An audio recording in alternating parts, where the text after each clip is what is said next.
when a murder is discovered. And what you have is a young lady who is in a suitcase which has been deposited on a railway embankment and covered over by twigs and other foliage. It doesn't just destroy one life.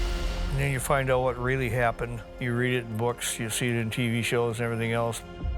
It's really tough. Well, there isn't a day go by that you don't remember something. It tears communities apart.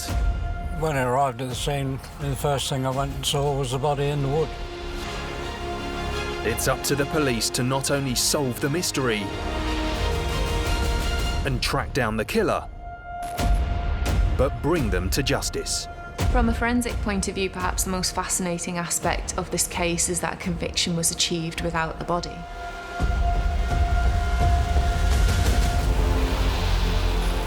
In this episode, the horrendous murder of a retired military man. It was overkill in every sense of the word. It was like someone had lost literally all control, impulse, and just savaged the man. Meet the murder detectives. I've worked over 300 cases as a lead investigator. This case takes the cake. Who reveal how they caught the killer. You know, that old saying, there's no honor among thieves? Well, that also includes prostitutes.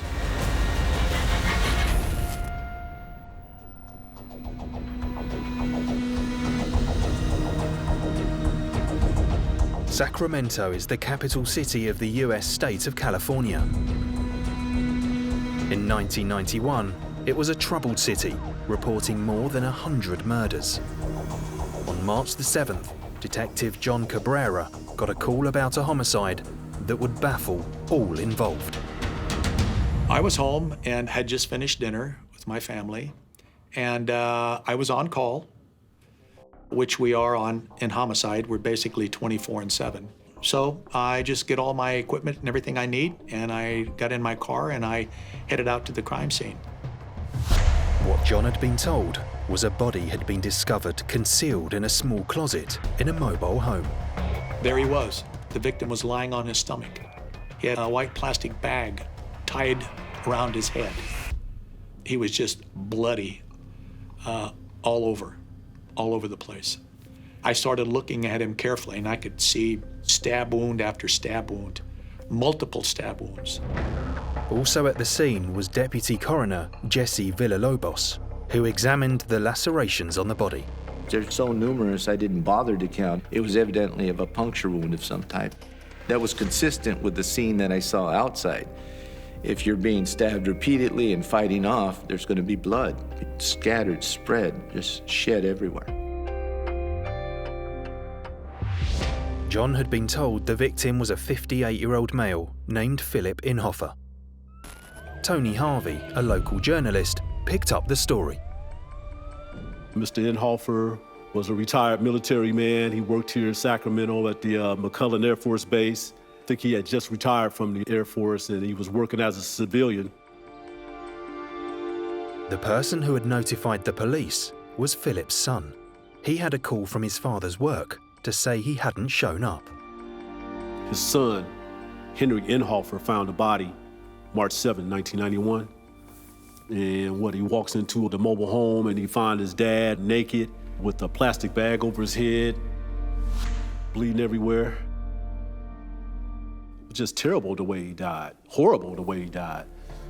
You know, and especially, one of your family members, your oldest son, who walks in and he finds you in this state.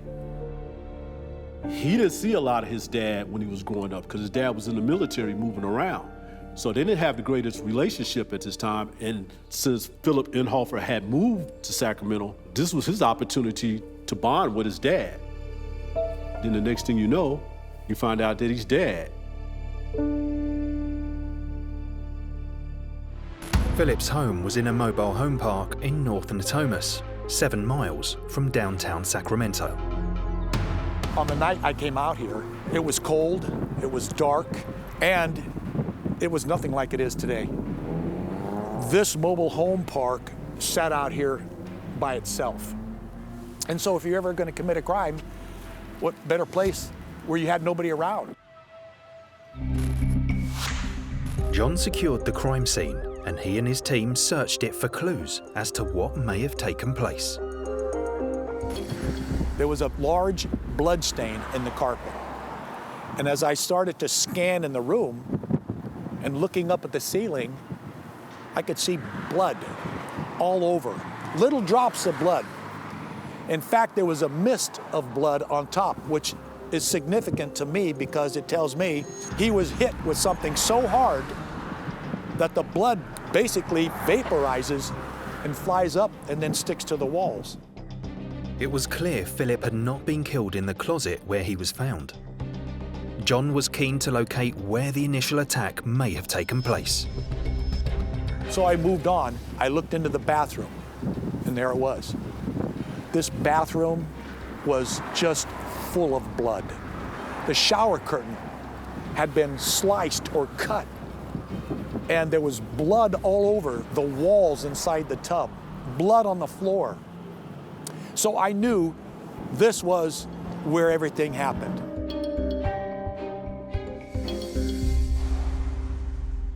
Although horrific, this type of random killing wasn't unusual in Sacramento at the time. There was a series of homicides that pretty much ripped the city apart, and it was just changing the whole culture of how we were living here in Sacramento. And most of these homicides were committed by serial killers. Shootings, you name it. I think 93 is when we set a homicide record for Sacramento. I think it was like 165 homicides, both city and county. Detective John Cabrera and his homicide unit down at the Sacramento Police Department were working most of these crimes, and they solved just about 90% of those crimes. Literally, I spent half my career working murders. Everything from shootings, stabbings, probably some of the worst types of murders that anybody could imagine. I've worked over 300 cases as a lead investigator. This case takes the cake. The crime scene shocked everyone, including Deputy Coroner Jesse Villalobos. You just looked up and you saw blood everywhere. So right off the bat, you said, this is unusual because most people don't expend that much effort to kill another human being. There seemed to be no thought about consequences. Definitely the killer knew the victim. It was obvious the point of murder was actually in the bathroom or in the shower. So that would indicate that the victim was quite comfortable with the killer around the premises at the time and he was in the shower. So there would be a level of comfort, almost friendliness, the victim and the killer. It was just unbelievably horrific. They weren't just stab wounds. I believe his skull was fractured, if I remember correctly. Whoever had done this had to have enough energy and strength to drag the victim, and he wasn't a small person. John believed the killer must have been physically tough to overpower Philip. The blood on the floor provided the team with clues to Philip's last movements. The nature of all that blood means it was a very violent encounter, and it also meant that he was struggling for his life. He just did not suddenly go down with the first couple of attacks, whether it was a knife or the bludgeoning. He definitely fought. I started to piece together that if the victim was taking a shower, then the perpetrator would have had to attack them, first of all, in the shower. And then it looked like the victim stepped out of the shower, possibly to defend themselves, reaching out at the person who was attacking them. And by doing so, was flailing blood all over the bathroom, all over the sink. And a pair of glasses that had belonged to the victim was lying on the sink. It appeared that he never even had time to put his glasses on. A good deal of homicides actually aren't planned, they are spontaneous events. And so unless you're somebody that routinely walks around with a weapon, for example, a knife, then you would just be picking up something that was to hand. Knives are readily available inside people's homes. It's more suggestive of a determined effort to kill if you're using a gun or a knife. It takes a lot of energy to kill someone that way. So you have to have a lot of rage, hate, anger, whatever you want to call it. It's work. It was clear that the murder had been violent, but John had no idea of a motive. The only possible clue was that Philip's son had revealed his father's car was missing. Mr. Inhofer's car was a 450 SL Mercedes-Benz. He always parked it in the carport. The neighbors always saw it. What was unique about the victim's Mercedes-Benz? The numbers on the license plate started out 666. Could this be a motive for the murder? It was clear there was more to this case than met the eye, and the team were no closer to catching the killer. I knew this was going to be a real jigsaw puzzle. John had to get justice for Philip Inhofer's murder, and the clock was ticking.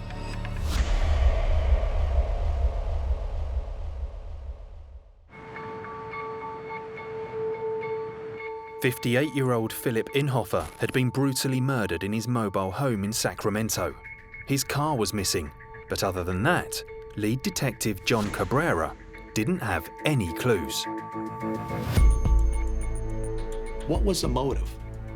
Why would someone bludgeon this victim so horribly? What was it? I didn't see the possibility that it was a robbery murder because I didn't see any of the drawers ransacked or pulled out. When examining the crime scene, it became clear the killer had attempted to cover their tracks. They tried to fix it up enough that nothing seemed out of the ordinary. You see all of this blood, but then it's cleaned up. The attempt to clean is an interesting one. It's almost as if the person was then showing remorse. The theory behind covering the victim's head is that they want to personalise the damage that has been caused or personalise the victim. John and the team collected telephone records and notebooks from Mr. Inhofer's home, but there was no murder weapon and little in the way of forensic evidence. Only one thing gave John hope. While in the bedroom, then I looked on the nightstand, and there I found was a piece of paper with the name Jade Cabinet. And I thought, this is significant because this person was somebody known or maybe somebody special to the victim because it's right here on his nightstand. Why would you have somebody's name, phone number, if it wasn't somebody that you maybe had contact with? They had their first lead.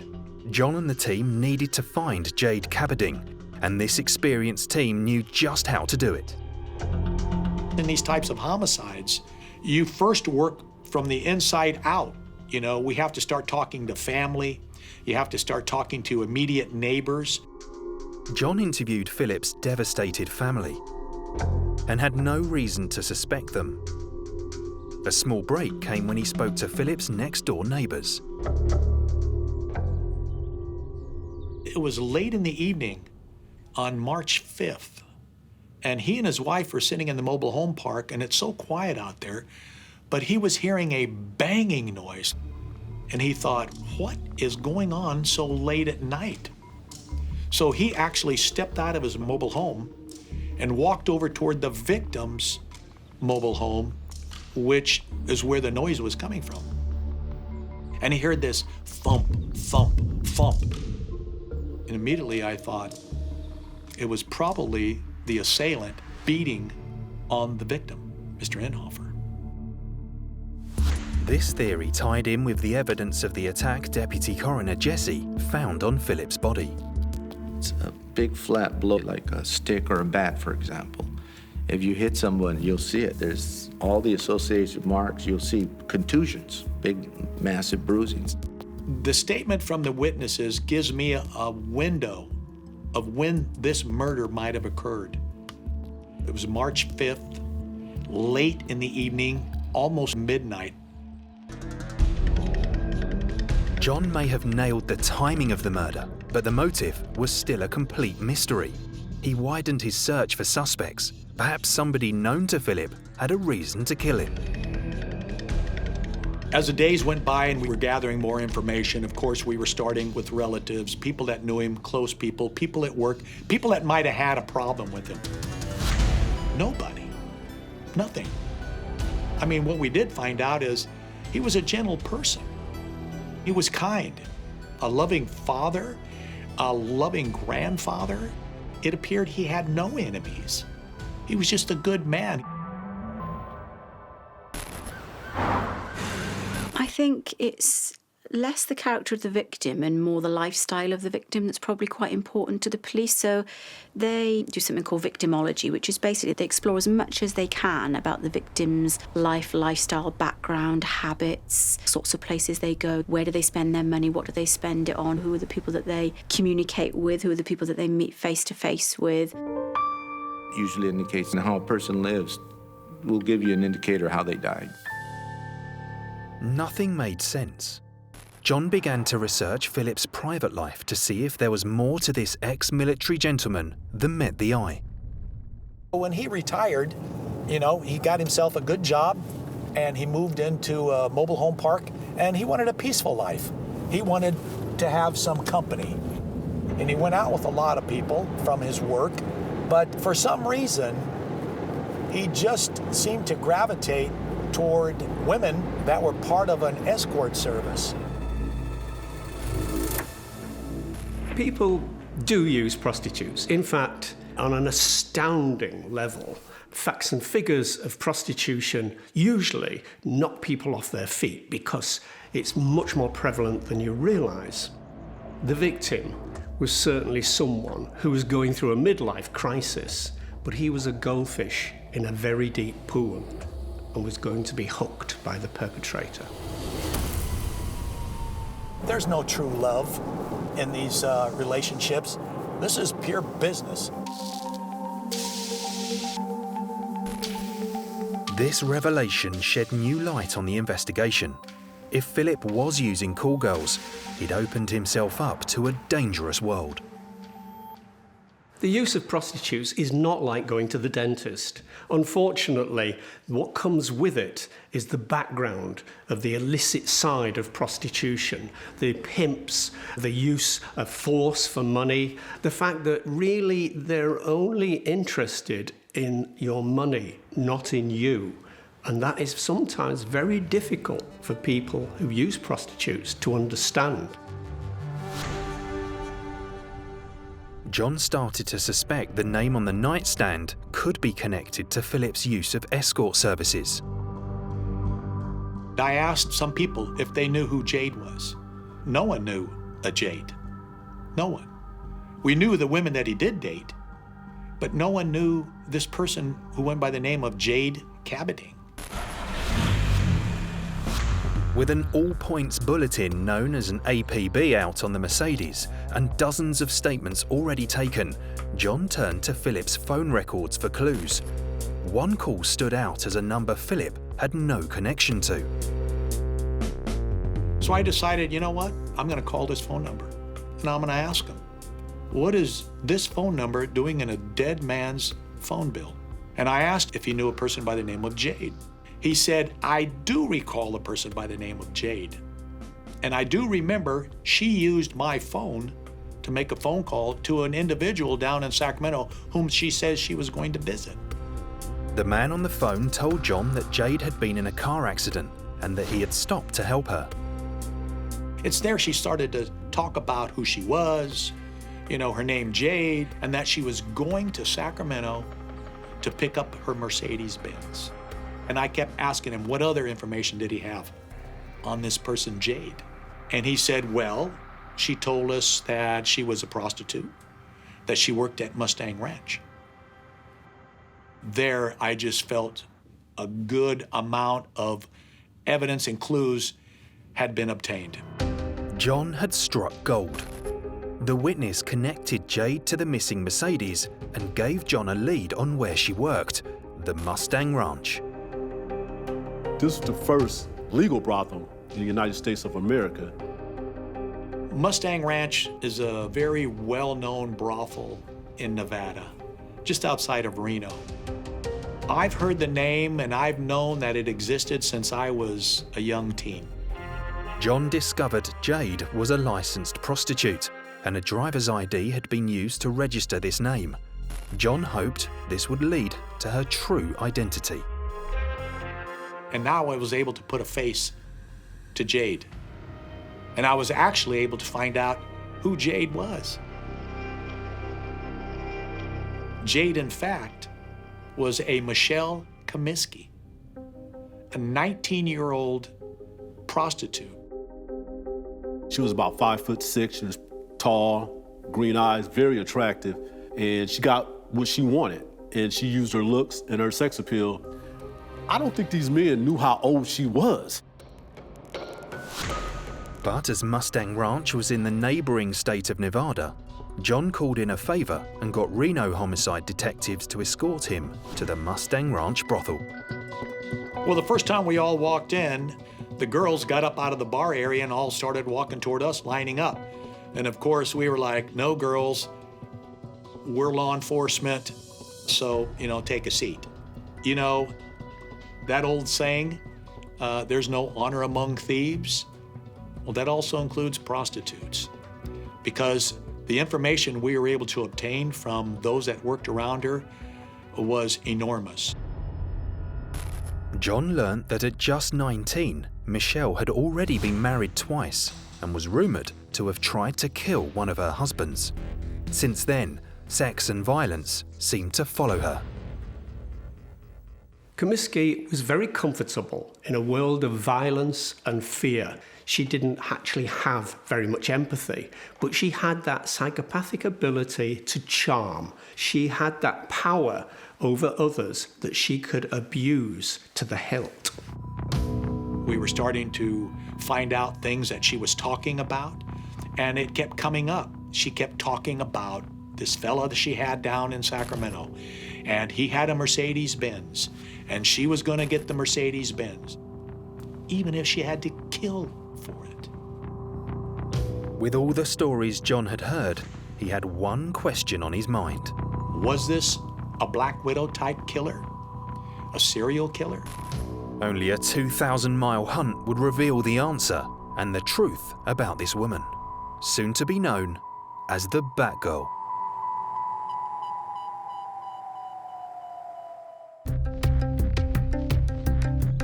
John Cabrera's investigation of the murder of Philip Inhofer had led him to the infamous Mustang Ranch brothel in Nevada, where Jade, real name Michelle Kaminsky, worked as a call girl. The evidence so far was pointing to the 19-year-old escort having killed Philip in order to steal his car. She apparently was driven to the point where whatever it took, she was going to get this Mercedes-Benz. Philip Inhofer, he was spending loads of money on her, buying her clothes and, jewelry and all type of materialistic things. But she wanted that car. And she kept him busy with her sex appeal. Escorts at the ranch told John that Kaminsky had grown up in Iowa. I was just startled by how much she had done since the age of 14. She was a runaway at the age of 14. She took off to Florida on her own. But she was able to survive, and she survived by using whatever means necessary. And if it meant prostituting herself, well, that's what she did. Some say she was kind of dingy out of her mind. Others say she was bright and intelligent. The last thing is, she was just a dreamer, living in a materialistic world. First husband attempted to attack. Second husband, she attempts to kill with rat poison. They actually saw Jade putting the rat poison in her husband's food. She began, in an awful way, to learn how to manipulate others using her sexuality. She could get favors for sex, and this was a very crude learning curve that she continued throughout her life. By the time she was an adult, her sexual prowess and her ability to manipulate people using those skills was phenomenal. I think she started drinking and taking drugs before she left Iowa. Later on, it leads to marijuana. Marijuana leads to cocaine. Cocaine leads to LSD. And then it leads to this person named Jade that she created. According to colleagues, when Kaminsky was working as Jade, she would often do several hits of LSD and still work the night. LSD is classified as a hallucinogenic, and its effects are specific to the individual. If they have a lot of rage, it can release that. It depends solely on the person's mental status and the issues they have. Was she capable of doing this? She talked about it, LSD, methamphetamine. Now looking at the crime scene, there was no doubt in my mind. Yes, she was very capable of this. Further investigations revealed Kaminsky had previous history with men and their mercs, but John needed more if he was going to get an arrest warrant. He spoke to every known associate of Jade's until he got what he was looking for. We had found her former roommate, and that was huge. But what she told us was just incredible. That she had picked up Jade, or as we know, Michelle Kaminsky now, and March 5th drove her down to Sacramento to Mr. Inhofer's mobile home. The former roommate turned against Kaminsky and was happy to reveal all about the trip, including a stop at a hardware store where the young prostitute had a rather strange request. Jade made an inquiry about some decon rat poisoning, and she'd asked the clerk, if you were to give this to someone, would it make them sick? And he said, yeah, I believe it would. You know, why would you ask those questions? John had heard rumors that Kaminsky had previously tried to kill her former husband using rat poison. It was all making sense. Now she was able to put Jade in her car, driving her to the victim's house, and then leaving Jade there. So now we know who our killer was. But John had doubts about Jade's roommate and fellow prostitute's reliability as a witness. Yeah, what makes a good witness is a really interesting question. Detectives will be making judgments about the kind of background they're from. Are they criminally involved? What was their connection to the victim, to the suspect? Because all of these have implications for the account that that person might give and the sorts of things that they might miss out, actively choose not to include. Although it was hard to believe this sweet-looking 19-year-old was capable of such a brutal attack, John was led by the evidence. On or about March 25th, I was able to secure a warrant for her arrest based on all the information we had. She was now wanted for this brutal murder. The hunt was on. Kaminsky's last known address was in Citrus Heights, 15 miles outside Sacramento, where it was believed she ran an escort service out of her bedroom. What we found out through the apartment manager is that Jade and her roommate had taken off during the middle of the month without even paying the rent. And apparently they'd loaded up all their stuff and took off. But as far as we were concerned, she wasn't here and she was on the move. Kaminsky had been on the run for a month. Finding her was not going to be simple. John called in the FBI. They were able to put out a UFAP warrant, a warrant that the feds use for people that are avoiding prosecution in one state and they flee. People on the run are good news stories. It makes people want to look and find them themselves.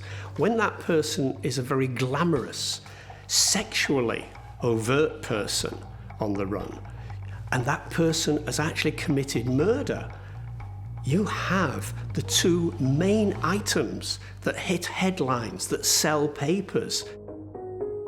The blonde killer was sure to catch the public's attention, but unless John found solid evidence against her, she could still avoid conviction. He got an address for a storage unit Kaminsky rented in the hope it would hold vital clues, perhaps even the murder weapon. Going into the storage shed, it was just a lot of boxes. There was a lot of things that related to Batman, pictures, photographs. We were told about the tattoos. She had a ring of bats around her left arm, vampire bite marks on her neck with drips of blood coming down. She told people she was into Satan and all that kind of stuff. I knew that there wasn't any way we could let this case die. I had to keep it in the newspaper. Years of experience had taught John how to use the media to his best advantage. In an interview with a Sacramento Bee journalist, John had an idea of how to make the story stick. I came up with the name Batgirl. I saw her face light up. And for that brief moment, it was like a light went on. And she wrote an article about the Batgirl, and it took off like wildfire across the United States. The Batgirl case was the talk of the town. You had to read about it. You had to cut on your television and find out what was going on. She had a big impact on this community at that time. As the nation read about the Batgirl, the FBI used their resources to help gather statements, and John started to pin down where she might be. We did it the old-fashioned way. A lot of footwork, a lot of phone calls, a lot of favors. The networking in the U.S., it's just the greatest thing in the world. John believed she was heading to Miami and tracked her route. People would call in Los Angeles and say she was down here, but she isn't here now. Or where did she say she was going? I think she was heading to Phoenix. We'd get a hold of the people in Phoenix. We got calls from Phoenix. Yes, she works for me. And then we also found out that while she was in Phoenix, Arizona, knowing that people already knew about the bat ring on her arm, she had a tattoo put over it, covering the bats. But she left the bite marks on her neck. We even talked to the tattoo artist that did that, but they all had different names. She gave them all different stories. More than a month had gone by, and despite all the media attention, John and the team seemed to always be one step behind the Batgirl. You learn in homicide, you can never become frustrated with anything because sooner or later, something's gonna give. These criminals are not foolproof. Someone's gonna recognize them, but they're just gonna make a mistake themselves. And in this particular case, lo and behold, Michelle Kaminsky made the fatal mistake herself. I was at work in the homicide unit on May 7th, 1991. My supervisor told me that Michelle Kaminsky had been arrested in Biloxi, Mississippi. And I thought, good, now it starts to come to an end. Will the Batgirl confess to her crimes? And has John got enough evidence to convict her of Philip Inhofer's murder?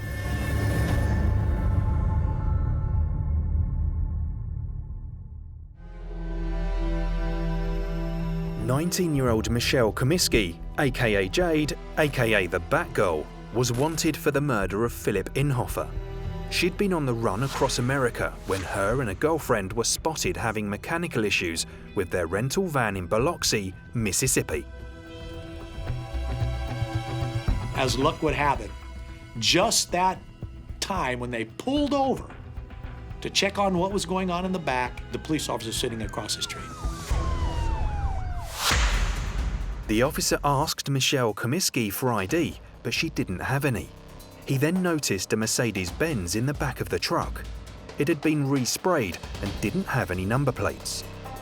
Probably Michelle didn't realize you can take the license plate off a vehicle, but every vehicle has a VIN number.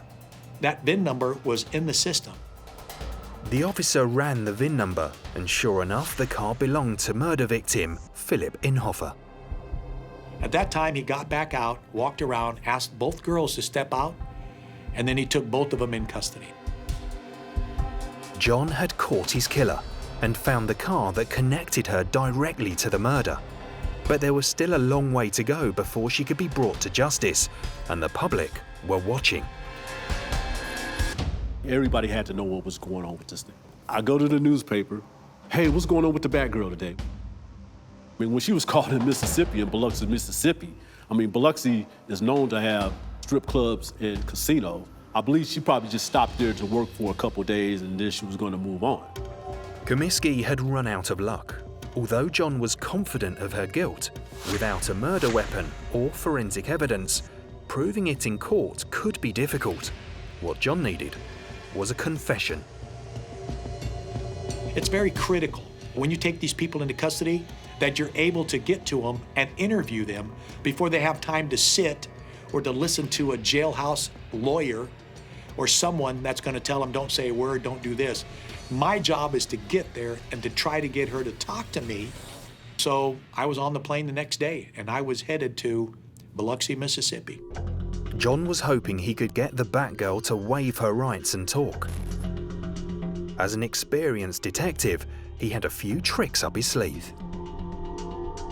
She was thin, she looked wiry, And she looked very capable of handling herself. I gave her Miranda rights. I gave her an opportunity not to speak to me, but she agreed to speak with me, giving up her rights. In America, detectives are really good at getting suspects to waive their Miranda rights, which is your right to remain silent and your right to have a solicitor present. But by getting suspects to waive those rights, detectives then have a kind of inroads to interrogate their suspects. And the first question I asked her, I said, "Are you Michelle Kaminsky?" And she looked right at me and she said, "I don't know who I am." And immediately I thought, here we go. It's game time. I just looked straight at her and I asked her, "Did you stab Philip Inhofer?" She wouldn't answer. She wouldn't answer. What she would tell me is that she hurt him. She admitted to being with Philip that day and that they'd been shopping. She then revealed her version of events the night of Philip Inhofer's death. We're going to take a shower. And then she says, you know, Philip's in the shower and I take LSD. She must have took large doses of this drug. And all of a sudden she started having these psychological effects. I start to see a monster. And when I go into the bathroom, I see this monster. I see these snakes coming out of its neck. And Satan tells me to hurt this person. And that's what she told me. Satan told me to do it. Satan told me to hurt Philip Inhofer. That's when she went to work on him, you know, with the knife. But she never told me she stabbed him. When I asked her about the taking of the Mercedes, she said, well, Satan told me to take the car because the license plate was 666. And I thought for a moment that she was trying to spin something in this interview like she was out of her mind, she didn't know what was going on. But you know what? She kills him. She stabs him 32 times. She breaks the knife off in his chest. Then she beats him with the baseball bat. After that, what does she do? She have enough sense that now she's cleaning up the crime scene. She didn't just go goofy and run out the door and get in the car and take off. That's what you would expect. She does that. And then meticulously loads up the car with all the evidence, all the bloody towels, puts her suitcases in there, and drives away. So for me to think that she was on LSD, she didn't know what was going on, she was out of her mind, I didn't buy very much of that. There was no doubt that she went to the house that night with the sole intention of committing the murder and stealing the car. Her actions then become erratic. It appears that she had sexual intercourse with the victim beforehand and then engaged in this violent attack with no remorse. Kaminsky's statement was damning. John flew the Batgirl back to Sacramento on a first-degree murder charge. When John arrived in the city with Jade in tow, the media went wild. Bringing Jade back after she had been arrested, I'll never forget. It was just unbelievable. Everybody wanted to get a glimpse of this young girl. Since Sacramento was becoming accustomed to these type of crimes, you had to know what was going on.